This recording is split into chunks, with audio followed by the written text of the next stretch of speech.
परमात्मने नमः। श्रीमद्भगवद्गीता अथ षष्ठोऽध्यायः। आत्मसंयमयोगः।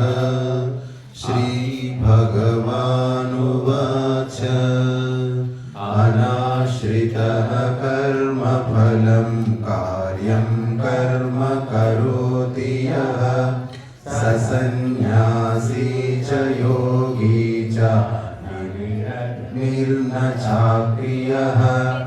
यं सन्न्यासमिति प्राहुः योगं तं विद्धि पाण्डव। न ह्यसन्न्यस्य कल्पो योगी भवति कश्चन। आरुरुक्षोर्मुनेर्योगं कर्मकारणमुच्यते। योगारूढस्य तस्यैव शमः कारणमुच्यते। यदा हिनेन्द्रियार्थेषु न कर्मस्वनुषज्जते सर्वसङ्कल्पसन्न्यासी योगारूढस्तथोच्यते। उद्धरेदात्मनात्मानं नात्मानमवसादयेत्। आत्मैव ह्यात्मनो बन्धुः आत्मैव रिपुरात्मनः। बन्धुरात्मात्मनस्तस्य येनात्मैवात्मना जितः। अनात्मनस्तु शत्रुत्वे वर्तेतात्मैव शत्रुवत्। जितात्मनः प्रशान्तस्य परमात्मा समाहितः। शीतोष्णसुखदुःखेषु तथा मानावमानयोः। ज्ञानविज्ञानतृप्तात्मा कूटस्थो विजितेन्द्रियः। युक्त इत्युच्यते योगी समलोष्टाश्मकाञ्चनः। सुहृन्मित्रार्युदासीना मध्यस्तद्वेष्य बन्धुषु। साधुष्वपि च पापेषु समबुद्धिर्विशिष्यते। योगी युञ्जीत सततम् आत्मानं रहसि स्थितः। एकाकीयत चित्तात्मा निराशीरपरिग्रहः। शुचौ देशे प्रतिष्ठाप्य स्थिरमासनमात्मनः। नात्यच्छितं नातिनीचं चैलाजिनकुशोत्तरम्। तत्रैकाग्रं मनः कृत्वा यतचित्तेन्द्रियक्रियः। उपविश्यासने युञ्जात् योगमात्मविशुद्धये। समं कायशिरो ग्रीवं धारयन्नचलं स्थिरः। सम्प्रेक्ष्य नासिकाग्रं स्वं दिशश्चानवलोकयन्। प्रशान्तात्मा विगतभिः ब्रह्मचारी व्रते स्थितः। मनः संयम्य मच्चित्तो युक्त आसीत मत्परः। एवं सदात्मानं योगी नियतमानसः। शान्तिं निर्वाणपरमां मत्संस्थादिमिगच्छति। नात्यश्नतस्तु योगोऽस्ति न चैकान्तमनश्नतः। नाचादिस्वप्नशीलस्य जाग्रतो नैव चार्जुन। युक्ताहारविहारस्य युक्तचेष्टस्य कर्मसु। युक्तस्वप्नावबोधस्य योगो भवति दुःखः। यदा विनियतं चित्तं आत्मन्येवावतिष्ठते। निःस्पृहः सर्वकामेभ्यो युक्त इत्युच्यते तथा। यथा दीपो निवातस्थो नेङ्गते सोपमा स्मृता।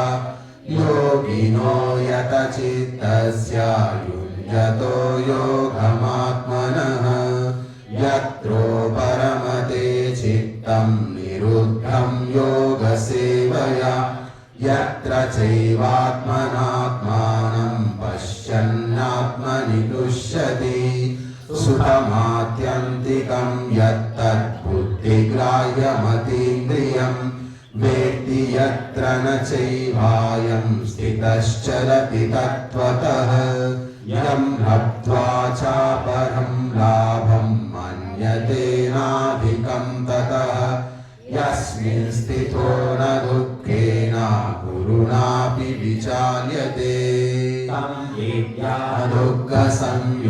दुःखसंयोगवियोगं योगसञ्जितं स निश्चयेन योक्तव्यो योगनिर्विण्णचेतसा सङ्कल्पप्रभवान् कामान् त्यक्त्वा सर्वान् शेषतः मनसैवेन्द्रियग्रामं विनियम्य समन्ततः शनैः शनैरुपरमेत् बुद्ध्या धृतिगृहीतया आत्मसंस्थं मनः कृत्वा न किञ्चिदपि चिन्तयेत् यतो यतो निश्चरति मनश्चञ्चलमस्थिरम् ततस्ततो नियम्यैतत् आत्मन्येव वशं नयेत् प्रशान्तमनसं ह्येनं योगिनं सुखमुत्तमम् उपैति शान्तरजसं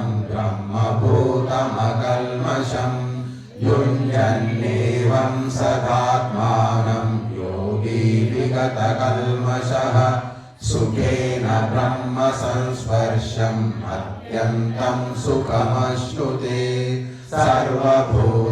सर्वभूतस्थमात्मानं सर्वभूतानि चात्मनि ईशते योगयुक्तात्मा सर्वत्र समदर्शनः यो मां पश्यति सर्वत्र सर्वं च मयि पश्यति तस्याहं न प्रणश्यामि स च मे न प्रणश्यति सर्वभूतस्थितं यो मां भजत्येकत्वमास्थितः सर्वथा वर्तमानोऽपि स योगी मयि वर्तते आत्मौपम्येन सर्वत्र समं पश्यति योऽर्जुन सुखं वा यदि वा दुःखं स योगी परमो मतः अर्जुन उवाच योऽयं योगस्त्वया प्रोक्तः साम्येन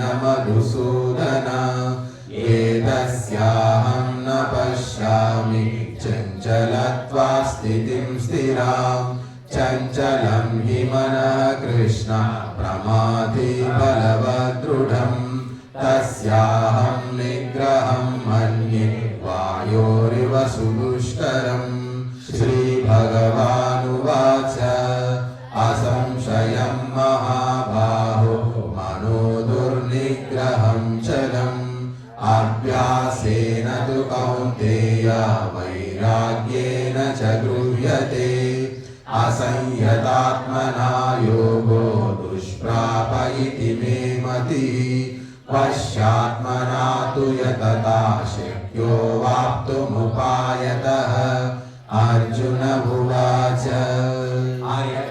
श्रद्धयो भेदो योगाच्चलितमानसः